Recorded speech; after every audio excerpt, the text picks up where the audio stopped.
Um, good afternoon, everyone. This little live stream will be this week in true crime. Let's go ahead and get it. Shout out to Annie Elise. Let's get it.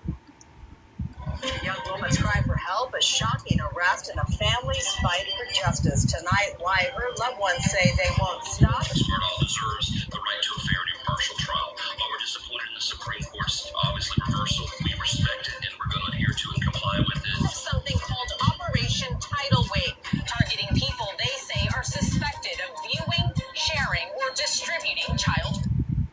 For weeks, the family has been through a roller coaster of tips, searches, and unanswered questions. We can't draw any conclusions one way or the other.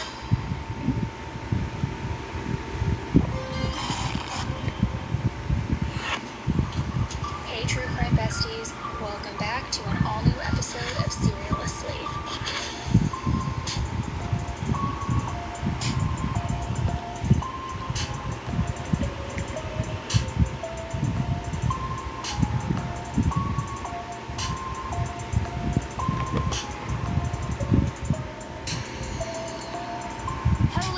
Hello, and welcome back to an all-new episode of Seriously with me, your host, and your True Crime Bestie, Annie Elise.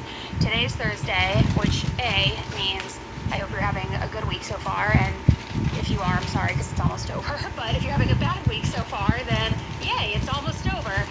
But no, it's Thursday, so Thursdays mean we are not doing our normal deep dive into one case, but we are going over a lot of cases in headline highlights. We're going to talk about things that are brand new cases happening this week, cases where there are updates, cases where there has been no justice in my opinion, and I'm a little pissed off about it, and we have a lot to go over.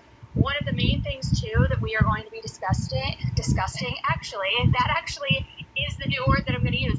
I meant to say discussing, but one of the things we will be discussing is the Disney Cruise Predator bust, because there is so much to unpack with this Disney Cruise situation, and it's getting buried in the news, and I know that there's a lot of conspiracies out there being like, oh, that's the whole reason people brought up hantavirus, to bury the Disney Cruise scandal, but let me just tell you, we need to talk about it. So before we get into the cases and today's updates and all of the things, I do want to make a quick announcement because I feel like I like to keep you guys in the know and let you know all things going on with my life. You are my friends. I keep you updated.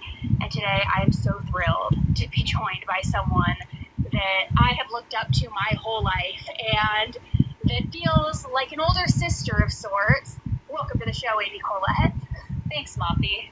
Thanks, Bosharoni. Do you think that I will ever not do a trickery intro? I think you got people shocked. They have no idea who's going to be here. They're shook right now. They Somebody really just are. rear-ended someone on the freeway because they are so shocked that you are the guest today. I know. Well, hello. Hello, welcome back. Thank you so much for having me. You're very welcome. Okay, so we have a lot to talk about. I'm going to talk about the first, actually all of these updates pissed me the hell off, but I'm going to start with this one because I know I sent it to you, Amy, last night or yesterday afternoon, and you were kind of like, what the hell is this? What's going on? But there has been a major update in the Michaela Settles case, and people, myself included, are absolutely outraged over it. And unfortunately, I think that we saw that this was a possibility with what had gone on. Now, for those of you who maybe aren't familiar with the Michaela Settles case, let me give you a brief rundown, but I did cover it a few weeks back, so you can certainly find it. Hello, and welcome back to the Cognitive Revolution. Today, I'm pleased to welcome audience favorite Andrew Lee, CEO of Weeks back, so you can certainly find it. But Michaela was a beautiful 18-year-old girl who graduated high school in North Carolina and then decided to move to California to pursue her college dreams. Her biological father also lived in California, so she had been connected with him throughout her life, but primarily lived with her mom in North Carolina. And so she wanted to move to California to not only start anew, go to college, live with her dad, connect with her dad, all of those things. And so she did that. And within just a couple of days of being there, she ended up calling her mom saying that her father, her biological father, had violently assaulted her. So much so that when Michaela's mom and her uncle arrived, they had to carry her into the ER. Now, what makes this even worse is, well, as if it could get any worse, right? But once she was in the ER, she made a police report. She said he had brutally assaulted her for over 4 hours. They found his DNA inside of her, and she ended up going back to the Carolinas to live with her mother and to try to not only, come back from this, but try to figure out what the hell happened to her. How does she move forward from this? She was going through a very dark time, obviously. And unfortunately, in December, she ended up taking her own life over this. It was just too much for her to bear. So now, fast forward, and again, the other episode has way more detail, but now fast forward, and she did file that police report, and they did find his DNA inside of her. However, because she is not here to testify, there was worry that he would be able to get out of this by saying that it was consensual, which he did say it was consensual. And of course, because she's not there to testify that it absolutely was not, even though this was incest through and through, and he gave alcohol to a minor, he said it was consensual. He gave her alcohol, got her drunk, and then they both chose to do this. So the family for months has been, of course, not only outraged because they lost little Michaela, and I know she was 18, but she was a young woman. They lost Michaela, and it looked as though this monster was not going to face any real accountability because there was fear of prosecuting him because they felt like they couldn't prove it that there was assault beyond reasonable doubt due to the fact that Michaela would not be able to share her side of the story. So this has been a concern for several weeks now. There was a hearing a few weeks back. He didn't show up. His lawyer showed up for him. And now we know that as of this week, he did plead guilty, which is great on paper, you would think, but it's not. Because he pled guilty to, yes, incest and also giving a minor alcohol. There was also it was felony incest, by the way. He also pled guilty to abusing a position of trust and how she was particularly vulnerable. But because he is still saying this was consensual, there's no assault charges, which means the maximum sentence that he will face when he is sentenced, which is scheduled for June 23rd, get this, will be 3 years. That's it. And we also know in California, with overcrowding, with good behavior, with all that, he could be out in as little as a year or a year and a half, which is so appalling. He's an electrician also, so he goes in and out of homes. I will say, with whatever sentence is handed down, he will also be put on the registry for 20 years, which that will, of course, then dictate what his job is going to be and where he's allowed to go. But there is so much backlash because of this, because he now may only serve a year in prison for what he did to his own daughter. So much so, caused so much distress that she took her own life. And where is the justice for Michaela and all of that? It is so sickening, the whole thing. And I understand that there are corners that you can cut and loopholes in the system, and this is how these predators do operate, and it's great for him. But what about Michaela's family? What about Michaela's family, who's now lost a daughter, who they had these horrible details about this assault, and he's getting a slap on the wrist? The fact that when I read possibly only a year and a half, I was absolutely in shock. But just for the assault alone, right? 4 hours. So much so she had to be carried into the emergency room. And that's what's so shocking about all of that is there's just irrefutable evidence and so many crimes that happened that how could it only be reduced down to this? I know, because he's just saying, oh no, because he pled we guilty. Were drunk, it was rough consensual sex with my own daughter, so yeah, I will plead felony incest to felony incest, but it's so unnerving and disheartening when you think about it and think about what her poor family is going through now. It's enraging. I think at this point you just hope for justice in another way, and that not only for Michaela but for her family. I know, and she only was there with him for a couple of days, and this happened. I just think, I think about her being so excited to reconnect with her dad and like just In being that California. age, and just I really feel for her, and like just exactly what that excitement, that new chapter, this new relationship. You're getting to meet your dad when you're kind of turning of age, and you can maybe have some of those conversations to have resolution to maybe the time that you lost with them before, and then to be so utterly betrayed. Yeah. And just her core family having to say, you know, I obviously supported their daughter in going on that mission, which was her decision, and it's just awful. I know. So we will find out what the sentencing will be on June 23rd, but I mean, come on. I think we all are hopefully thinking the same thing, that we know that child predators do not fare well in the prison system. So even if he's only going to be there for 365 days, I hope that those 365 days are filled with torment and just fear, personally.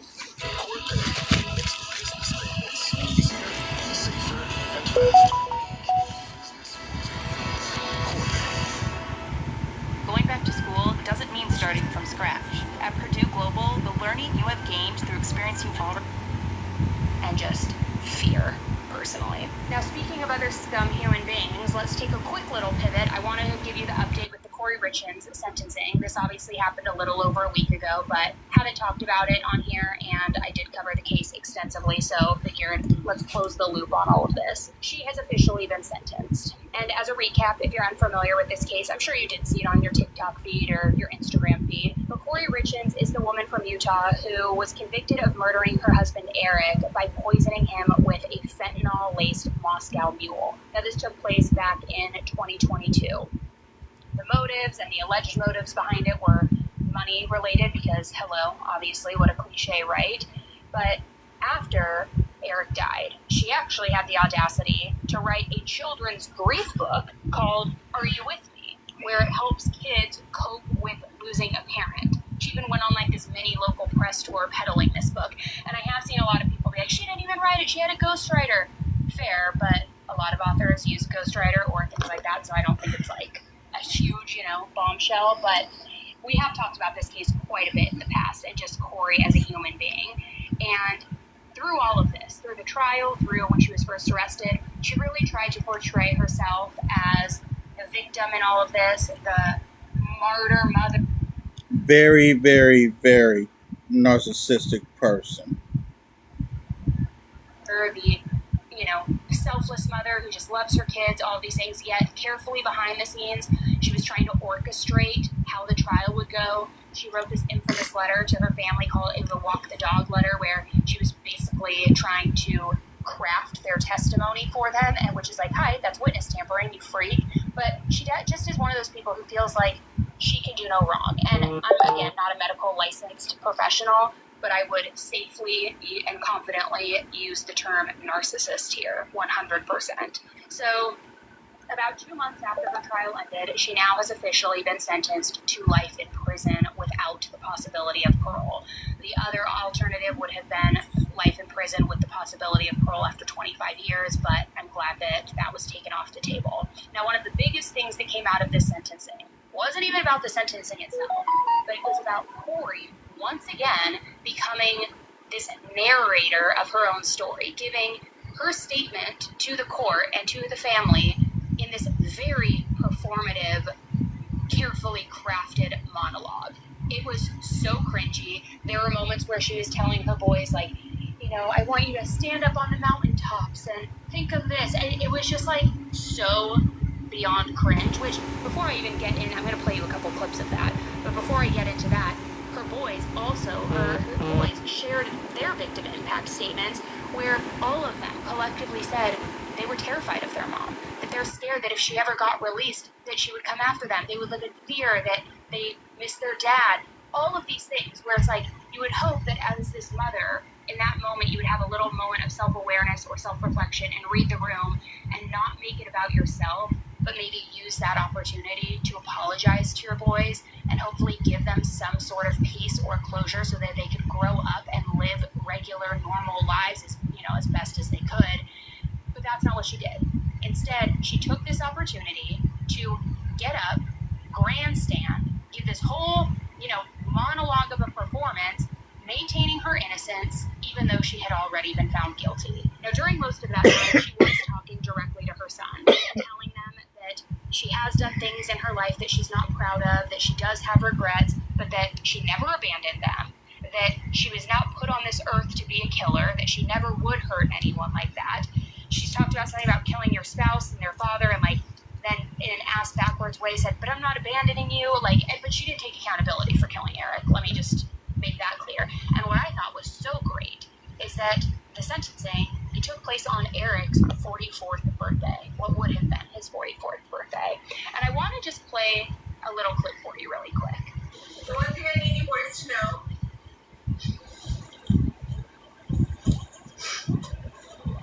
I did not abandon you. I did not just walk out of your lives one day to never return, to never call, never show up. Regardless of what anyone tells you, I would never abandon you boys. And I am so sorry if for even 1 second you thought that I did. So then, after this, as this shit show is continuing, there was a moment that made a lot of people pause, because she started then pivoting and giving her sons advice, saying, be like your dad. I'm sorry, you mean the dad that you have been now convicted of murdering? What are you even talking about? But go ahead, hear it for yourself. Don't ever settle for just good. Go for great. In school, in your career, in hunting, fishing, in your relationships, in your goals. Exceed expectations.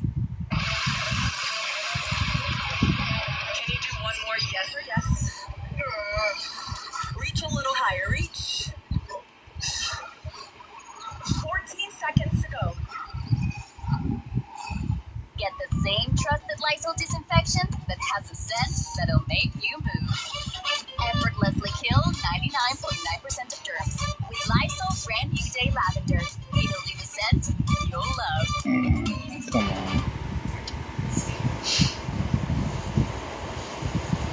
Be like your dad. Be generous. Be charitable. Stay humble. Give when you have too much. Give more than you take. Help when others are in need. Serve your community. Be like your dad. Never stop learning. Through education, through people, through travel, culture, through business and friends. From your success and achievements. From your mistakes and failures. Be like your dad.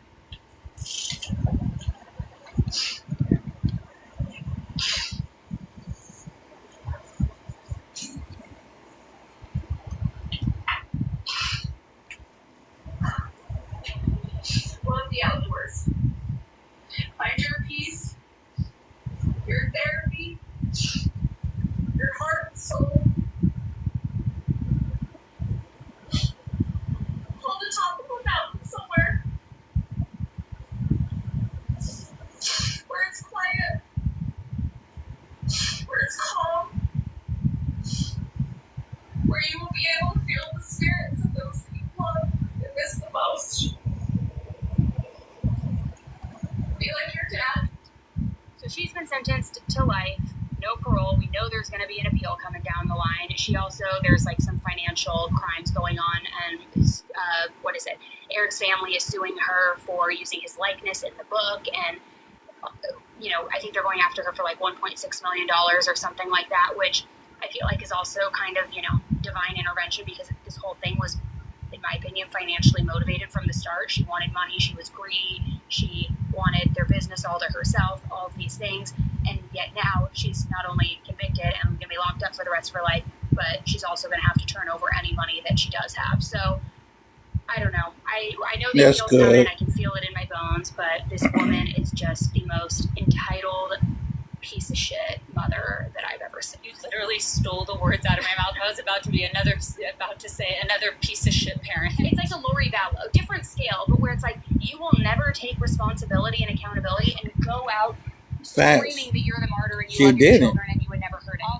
I never abandoned you. I just committed a crime that put me behind bars for the rest of my life, right? And killed your other parent, father, to which you have been abandoned and don't have any biological parents looking after you now. But I didn't abandon you.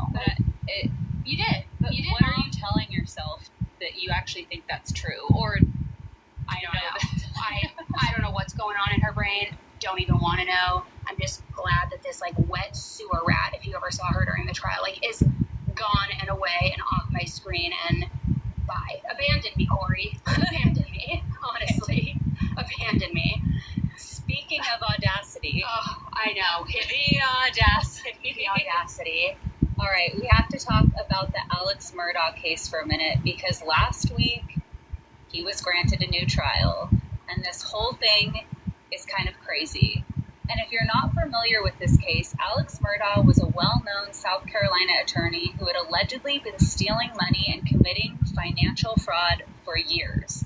Prosecutors believe that he murdered his wife Maggie and son Paul back in 2021 during the time when his financial crimes were starting to really all catch up to him. And their argument was basically that everything in Alex's life was starting to fall apart behind the scenes and that the murder shifted the attention away from those financial crimes that were about to come out publicly. And as the case progressed, it became one of the biggest televised murder trials in the country.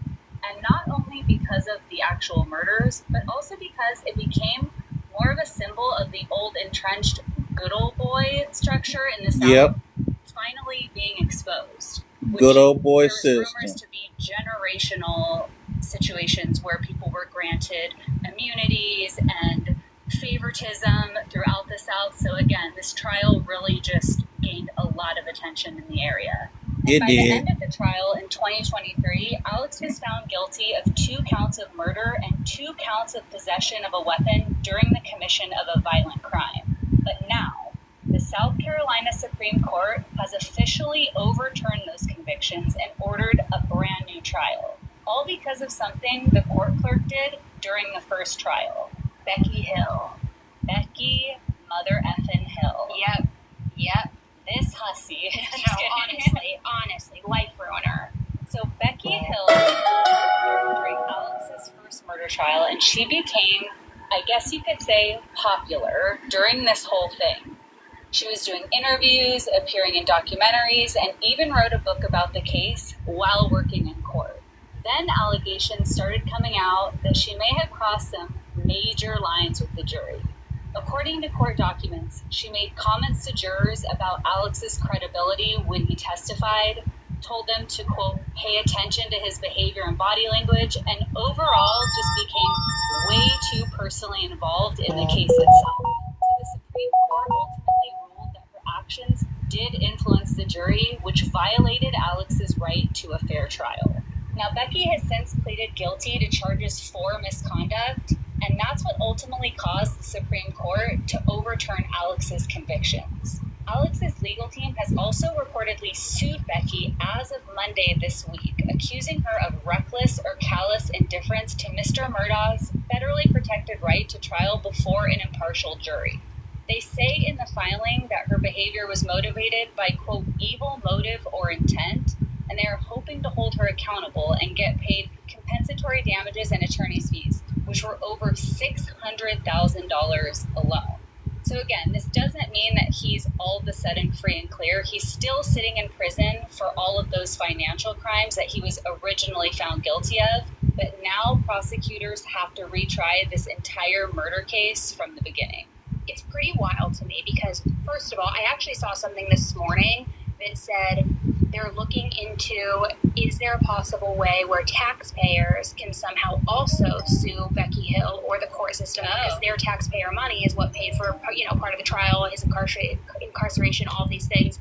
But what I think that it's going to be still a slam dunk conviction on the new trial.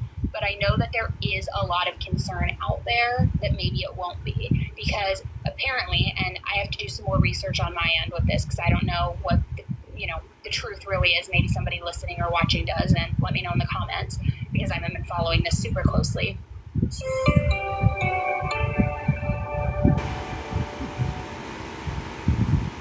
Come on. Listening or watching does, and let me know in the comments, because I've been following this super closely. But apparently the financial crimes were brought into the murder trial in a very big way. They really harped on it to say this is the motive, and I don't think, from what I'm hearing, they're allowed to bring the financial crimes in as much or at all into this new trial. Also, adjacent to this whole thing, there is a big portion of the population that believes that Buster is the one who committed these murders, which is Alex's other son, and that Alex was just taking the fall for him being his dad, because there is, to your point, this long history of influence and cover-up, and it goes back generations and generations, and not even that far back, because Buster, there's a lot of things with this family. I think it was Paul, if I'm remembering correctly, on the boat. In 2019, that fatal boat crash where Paul was involved, and those charges were all pending. Okay. During the murders. Yeah. So I think there was some chatter there too, is like, was the murder part of because he was going to be found guilty, maybe they'd have to bankroll, there were already financial struggles. And was it Paul? I can't remember. Paul or Buster, who also had the issue with, I want to say his name was Tyler, the gay young man on the highway who was into hit and run, that was right? Paul also. So, which I don't know where then. Tab screen, please. Reasoning, and again, you guys who have been following this closely, tell me in the comments why he would want to kill his mother and brother in all of this. It seems more likely that Paul would want to kill his mom and Buster. I don't know. Maybe there's something I'm forgetting or missing. It has been years, and I need to brush up on this case. But yeah, a lot of people out there seem to think that maybe it's not going to be a slam dunk at the retrial, and that he could get off and have enough reasonable doubt to get out of these murder charges. Well, I, like everyone, probably saw the headline first and just jumped to all these conclusions in my own head, and my first thing was, of course, after all these generational things and people getting off, of course this guy would get a retrial. And then my next thought, which I haven't been able to verify anywhere yet, was was there some sort of technicality with that cell phone video that was found? Because that was such a big part of the evidence, was that there were potentially 3 people in the dog kennel area when supposedly Alex was never there. So yeah, it'll be interesting to see if that ends up somehow also being changed. And it's so crazy. Let's just throw a hypothetical out for a moment here. If he does, in this new trial, if he is found not guilty, how insane is it that this court clerk damaged and tainted this case and investigation and trial and everything so much that 2 murders are going without any sort of accountability or justice for them, and that because of her greedy motivations, wanting to write a book, wanting to make money, wanting to insert herself in it, sway the jury, her personal bias, that she had that much power for that kind of outcome, which hopefully that's not the case. Hopefully he is found guilty, but I mean, come on, where's the justice then for Maggie and Paul? Well, and how are they going to find an unbiased jury now? Right. Especially in that area. It seems like there's a lot of historic issues there. So are they going to relocate the trial somewhere else? Maybe they'll file for a change of venue. Who knows? Maybe Team Annie Elise needs to make the venue Orange County, California. Yeah, that's wild.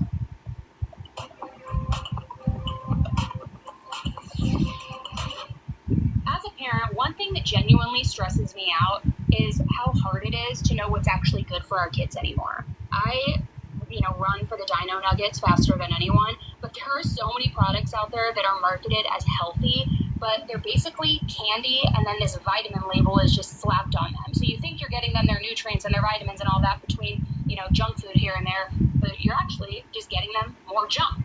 But that is why I'm really excited that I was introduced to Hiya. Now, first of all, when they sent me my bottles for the kids to decorate, which was such a fun experience for them, they got to personalize it with stickers, they were fun colors, and then they sent me the vitamin packs. My kids were immediately obsessed, not only because the vitamins actually taste, but I will say, I did a video on this kind of situation and CSAM material particularly last month, because many of you know, I work closely with the Child Rescue Coalition. They actually have developed a technology that helps track these predators in real time. It also helps aid in the arrest. They partner with law enforcement on this. And in that episode, I talk a lot about the statistics, and it's disheartening, but one of the main areas where exchanging like that of that material and even live children happens is the Philippines, so for 26 of the 28 to be from the Philippines, that is obviously upsetting as well. Now, one of the biggest parts that's being talked about is this passenger video that was taken during these arrests, because a woman on board a Disney cruise ship said that she was getting off the ship and she was heading towards customs when federal agents just came in and started escorting these crew members off the ship and loading them into a white van. And then, as all this chaos was happening, she realized that one of the people who was being taken away was apparently her server from the Disney cruise ship. Here's what she had to say about it. The cruise left here, San Diego, is like the Disney Magic cruise that departed on April 19th. During our trip, we were assigned a head server, a host, an assistant host. At dinner, we got to actually have conversations with them because we spent about 2 hours with them. As we were leaving, actually, we ran into our head server. His name was Joel. From the look on his face, you could tell he was like really stressed and distraught. Very distant once he was waiting in the customs line. That's when I witnessed officers and employees being walked off of the boat onto that back dock up here back there. I ran, grabbed my car, I came back, and I had to pull into this parking lot right here behind us to wait for my family to come with the luggage. Once we loaded the luggage, we noticed officers and different employees in restraints being brought into the parking lot. As we pulled up, we noticed that one of the employees was actually the host that I had just been speaking to, and there were several other employees with them being loaded onto that van. Which, imagine being on a vacation with your family on a Disney cruise, of all places, which I know is like Amy's absolute nightmare. Because you're like, imagine yourself on like, no, I know, no cruise in general for you, but Disney cruise, I know especially. But like, you're on a Disney cruise, which you pay so much money for. I've never been on one, I've looked into it, but I know a lot of families of my son's friends who have done it, and they rave about it. Not anymore. But it costs so much money. You think that you're going to have this amazing family vacation, that they're trained to be with kids, to create this amazing environment, safety. But then you suddenly see federal agents walking workers off this ship in handcuffs, and you have no clue why. That would certainly be alarming and make you kind of be like, what the heck is really going on? And I know that there have been rumors about Disney for years. I get it. But like, this is pretty major. According to reports, 10 of the detained workers came from Disney ships specifically, while the other 18 came from cruise lines over the following days. Now, public statements that have come forward from the cruise lines themselves have identified at least some of these ships that were involved as the Disney Magic, Disney Wonder, and the Holland America ship. At Duke Energy, we're making South Carolina's energy grid stronger and more resilient. Ready for were involved as the Disney Magic, Disney Wonder, and the Holland America ship, Saddam, which is owned apparently by Carnival. And something else that is really important in all of this is that local police were reportedly not involved in all of this. It was entirely federal, which means that this was all very specific, this was coordinated, this was pre-planned, and authorities clearly knew who they were looking for before these ships even docked. And then once they docked, they jumped aboard, started, grabbing people, making arrests, and it was a very coordinated effort. But here's where things get even more complicated. None of the 28 workers have publicly been criminally charged in the United States, at least not that we know of right now. Instead, all 28 of them had their visas revoked, and they were then deported back to their home countries. Now, what's interesting is that Customs and Border Patrol specifically said that 27 of the 28 workers were confirmed to have been involved with CSAM material, right? So people online, obviously, hearing that, they're like, okay, well, what about the 28th person? Where's that person? What happened to them? What were they doing? What happened? Were they all connected somehow? Was this 28th person maybe an accessory to a crime? I mean, what's going on with this person? But the authorities haven't really explained that part. Authorities also have not publicly said which specific ships were involved, besides the few that I just listed that we know of. They haven't said how the workers were identified, whether these workers knew each other and were connected somehow and like working in some weird underground cruise ship ring, which is like so crazy to think about. It sounds like a Lifetime movie, but like, hello, we've seen crazier. And another huge point that people are focusing on in all of this is the fact that officials also haven't given many details about what digital evidence led to these arrests, only that it was CSAM material. Which honestly, I will say, it's not that unusual in an investigation like this, especially if it's federal. We know that things usually remain pretty tight-lipped, and not even just because it's federal, but because it's minors who are involved.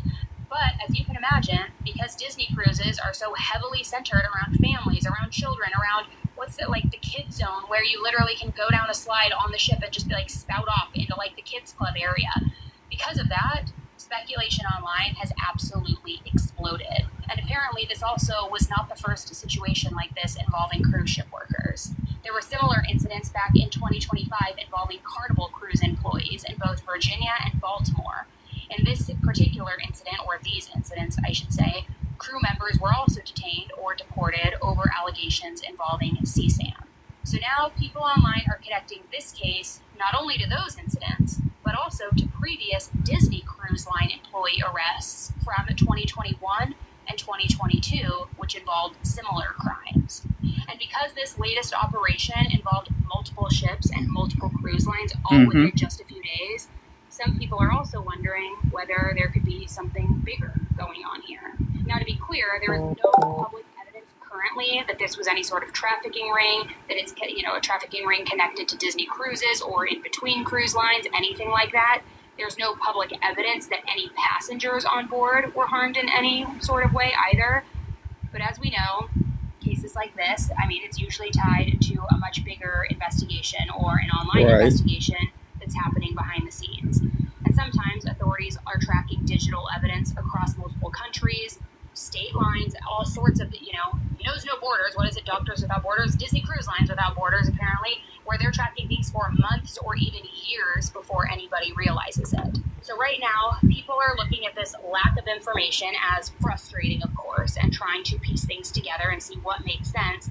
But also they're frustrated with the fact that there haven't been any charges filed publicly, and the fact that almost no details have come out since this happened. It just feels like there are a lot of missing pieces here, and there's way more questions than answers at this point, unfortunately. But I know if I went on a Disney cruise with my family, I would be freaking the heck out right now, having conversations with my kids, just trying to be like, how was kids play? I don't even know. It's so unnerving to think about. Well, number one, I smell a huge lawsuit. Huge lawsuit. And enormous lawsuit, yeah. Number two, I was actually picturing you spring break in Orlando just a few weeks ago, and imagine at the Princess breakfast with little Lou, and all of a sudden your server is being taken out in Ariel's handcuffs. taken out in handcuffs. But Princess Ariel. But in all seriousness, I know this is going to sound more dramatic than I mean it, but would it make you question continuing that vacation if you're like, all of a sudden all these cast members and people around us are being handcuffed? 100%. Like, I'm packing my bags, we're coming home. What is this operation? Now I'm questioning everything. Like, every time you're in Kids Club, every time you're on ride, I've always been freaked out, and I shouldn't be, but probably because of what you do. The characters that are like hugging kids all day, and so it's just your mind is spiraling. So I probably would freak out because I'm obviously like hyper paranoid, a little bit of a helicopter parent, but my mind immediately would go to, this is such a busy park or cruise ship. I don't know who's taking photos. When they're in the pool, I don't know who's taking photos. If we know people walk around with the cameras for cast photos, we know people in general are just walking around with like video cameras and things like that, or their phone. Like I would be concerned enough to think like, if this many people are being arrested right now for CSAM material, I don't even know what it is. Yeah, I don't even know what it is. I don't trust my children being exposed publicly at all right now in this environment. We're going in the hotel room. We're staying together as a family. Just because not that. Well, at that point, you don't even know it has anything to do with children. You just know it's a crime. So, yeah, I guess, but still, to me, that would freak me out, because I would think Disney vets their employees more than anybody. So if something's happening on a bigger scale, which I know. I wonder how that works, though. It's showtime. This is a performance. Keep the rhythm. Here we go. Come on. Come on. This is the 1400 hours a year you waste on your phone. With Purdue Global, you can turn that time into a happening on a bigger scale, which I know. I wonder how that works though on Disney cruises. Is it Disney who vets them, or is it a third-party cruise company that vets them because they need to be trained to like be on board a cruise? I do know Disney in general, like for their parks, I had friends who worked there. I did work there back in the day, and like they do vet you. There's a very strict rules and regulations.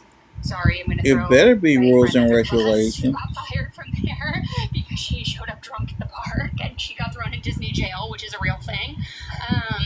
But yeah, this is certainly unnerving, and I wonder. I don't think there's probably any public information available, but I wonder going into summertime now if bookings have been canceled, if it's dipped, because this would be the time where people are doing virus it. also affected that. Yeah, I mean, God, just don't take a cruise. Take a rowboat. Don't invest in a cruise company. No, honestly, but like, I wonder what this is doing to their bookings right now. But like I said, it's been buried.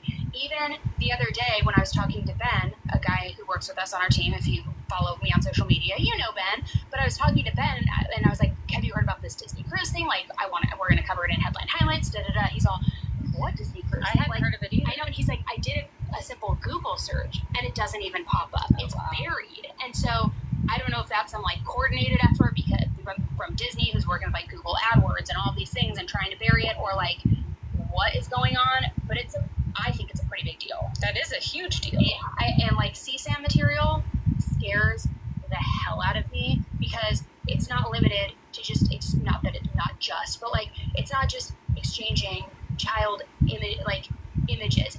It's some of the most horrific material out there involving children. And being exchanged in very dark places. Yeah. So it's like, who's to say once they do a bigger investigation, what else will be uncovered? I know. These people. I know.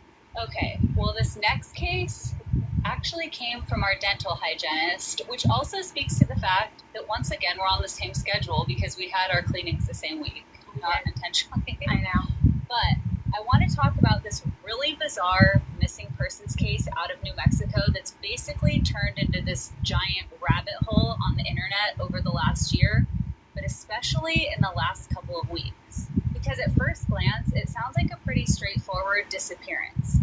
But then you start looking at the timeline and connecting the dots to some of the cases of scientists who have gone missing or been found dead recently, and suddenly people are split on what really happened here. They're saying this could be anything from a voluntary disappearance to espionage to some giant government conspiracy. And the woman at the center of all of this is 53-year-old Melissa Cassius. Melissa disappeared on Thursday, June 26, 2025, from the Taos area of New Mexico.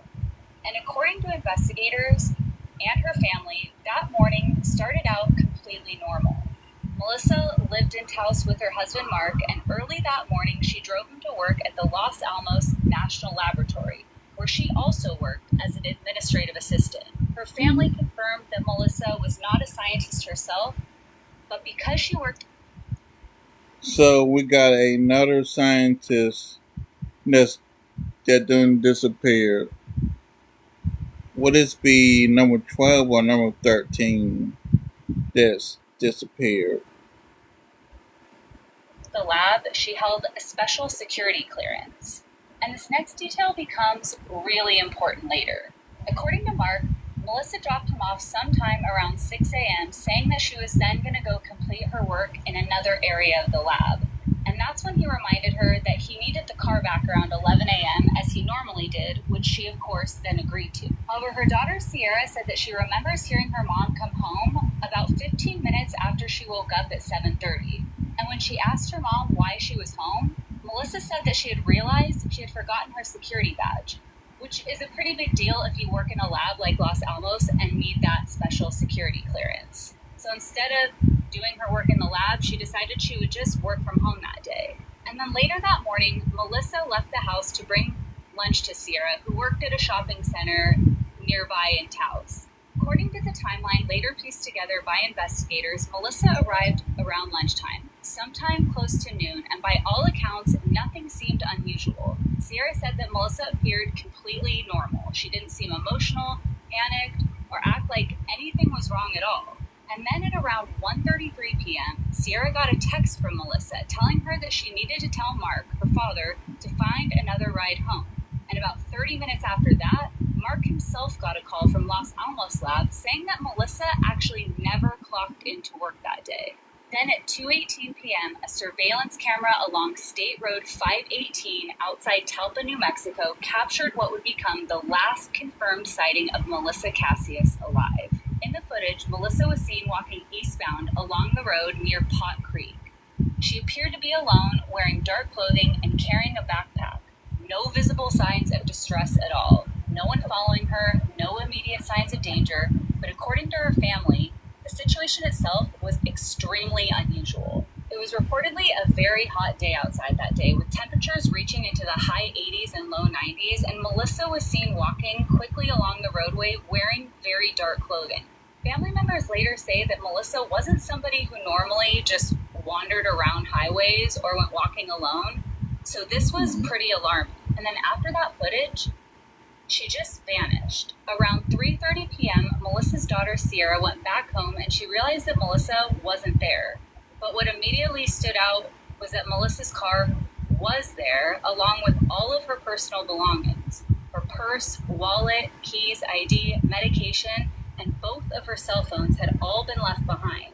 And according to reports in Melissa's family, those two phones had apparently been both factory reset, which honestly, that detail alone is one that completely changed how a lot of people viewed this case. Because a factory reset doesn't just accidentally happen. Somebody has to intentionally wipe the device. Exactly. And immediately people started asking, did Melissa do all of that before disappearing? Was she trying to hide something on that phone?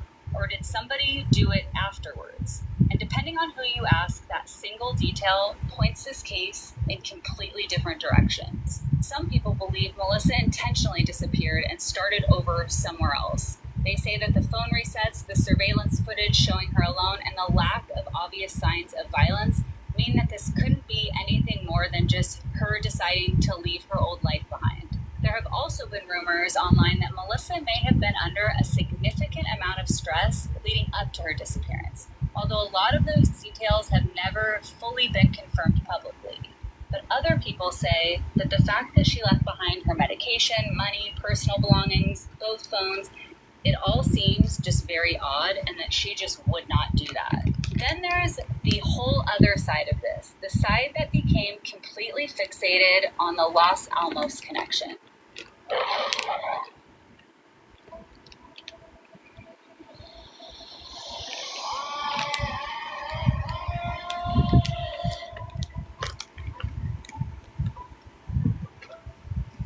Adam, when you hold your magic sword, what do you say?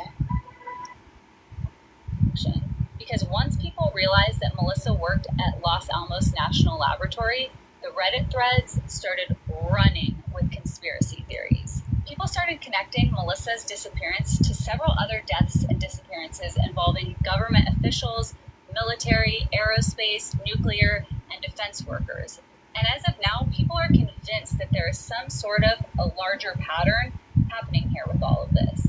And honestly, the theories have been spiraling very fast. People started talking about espionage, secret intelligence, secret missions, and even UFO-related cover-ups, which all of that sounds completely crazy to say out loud, but if you go into Reddit and you go into those discussions, they are everywhere related to this case, and super interesting if you take the deep dive in. But what seems to get people talking about this recently are some new details that have come out.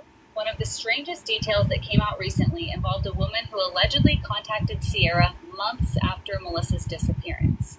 According to reports, the woman showed up at Sierra's work, gave her $50 cash as a graduation gift, made odd comments involving Melissa, and acted like she knew something else about the case. She also insisted that she take a picture with Sierra and told her not to tell Mark anything about them meeting. But later, when investigators figured out exactly who this woman was, she said that she didn't know Sierra or Mark and had never even gone to the cafe.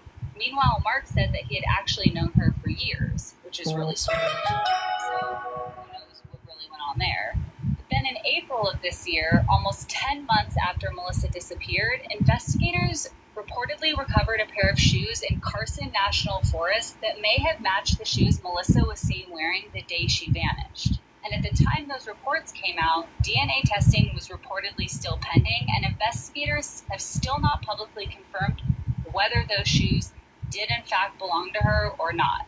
And really, that's kind of where this whole case sits right now. There are all these strange little pieces that feel like they should fit together somehow, but none of them fully point to a clear direction. Because depending on how you look at the evidence, you can almost build an entirely different theory every single time. And meanwhile, nearly a year later, Melissa Cassius is still missing. No confirmed sightings, no body, and no real answers about what actually happened to her on that afternoon of June 26, 2025. I mean, to me, it's definitely mysterious, but it seems like she absolutely intentionally planned to leave for whatever reason that is, to start a new life because somebody was threatening her, who knows. But the fact that she made it a mission to drop her husband off, then say she left her key card, which I think when I looked into this, she had her key card, so it was an excuse saying that she left it at home, but she purposefully needed an excuse to get back home. And then the weird thing that doesn't really match with that would be if she left her medication behind. I could see leaving behind the phones, the purse, all of that, but you're always going to need medication if you have an illness. I mean, it doesn't matter if you're creating a new identity or not, but it seems like it was intentional. But I don't know if it's to start a new life. I would say it's there might be something deeper than that. More out of fear. Yeah, trying to get away and protect her family or something. I don't know. Maybe we should do a deep dive on this, guys. Let me know. Well, I was curious to know, too, what exactly her role was as administrative assistant. Did she have access to a lot of confidential files because maybe she had more knowledge than her husband did? That's why she was the one maybe being targeted, if this is all a bigger thing. It's definitely weird and spooky. I don't know. I'm interested in the scientist thing. I know. That's a whole... Oh, God, I don't know if I have the bandwidth to go down that rabbit hole. Maybe. Speaking of rabbit holes, though, if you guys watched The Crash on Netflix with Mackenzie Shirilla, my arch nemesis, I, can't stand this girl. We did put out two episodes, actually, this week.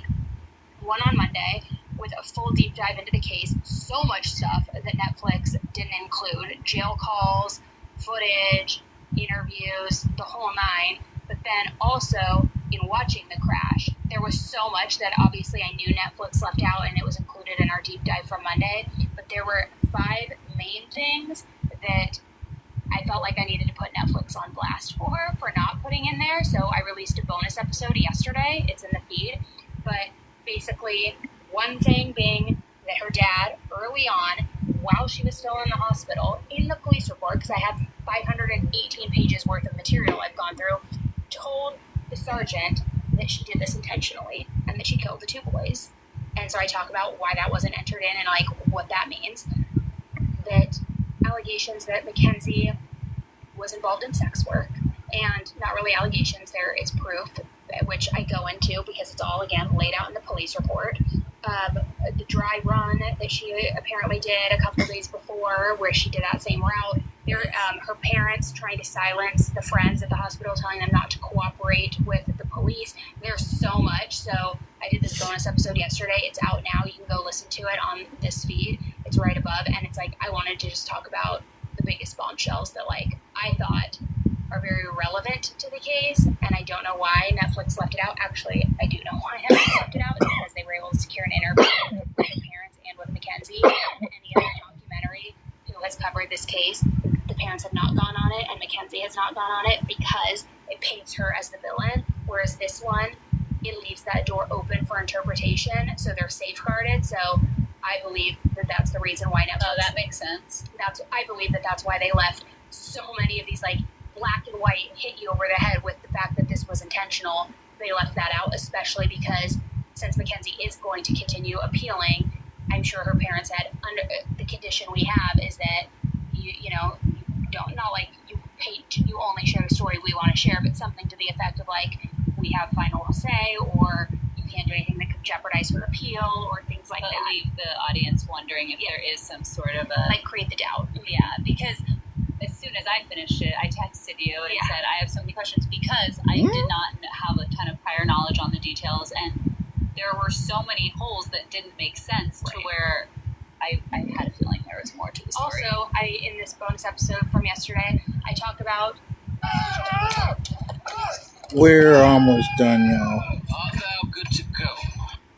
So in this bonus episode from yesterday, I talk about how the blood sample that was taken at the ER the night or morning of the crash, the physician ordered that it be thrown away, so it was never tested. Although the documentary makes it seem like she was tested, She was only tested. THC was in the blood. She was tested.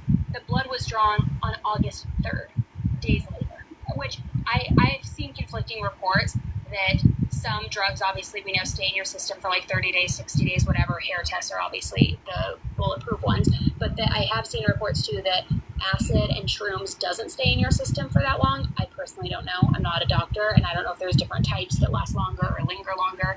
But she also was reportedly, according to friends, drinking heavily that night. We know that a blood sample 3 days later would not show her blood alcohol level. And I even say in the episode, that's why people, when they get pulled over for suspected DUI, demand a blood test, because by the time they get to the station, their blood alcohol level has reduced, for the draw. And so, like, so many friends have spoken out saying that they were terrified to get in the car with Mackenzie. She had Snapchat videos of her driving the car over 90 miles per hour and, like, bragging about it. So, like, yeah, Monday is the deep dive. It gives you the footage, more jail calls, all of that, more context for the case. My episode yesterday is, here are the major things that they left out that, in my opinion, show this girl is trash, guilty, no remorse, and an entitled little bee. For sure entitled, Yeah. absolutely. So go listen to those right now.